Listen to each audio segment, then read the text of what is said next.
Hi wives, நான் தான் ஏம்னி சேனல்லேருந்து மஞ்சுளா பேசுகிறேன். எங்கள் வீட்டில் இன்றைக்கி லஞ்சு நான் பார்க்கலாம் வாங்க.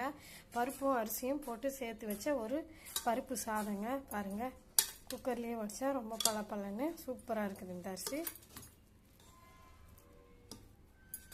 துவரம் பருப்பு வச்சு போட்ட ஒரு பருப்பு சாதம்.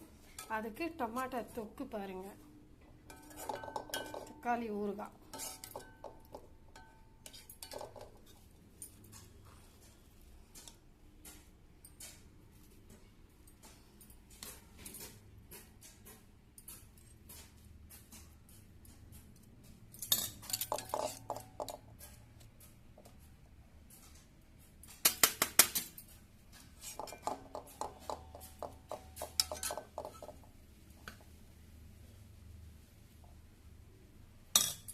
அவ்வளோதாங்க இன்றைய லஞ்ச். இந்த வீடியோ பிடிச்சிருந்தால் லைக் பண்ணுங்கள், ஷேர் பண்ணுங்கள், சப்ஸ்கிரைப் பண்ணுங்கள்.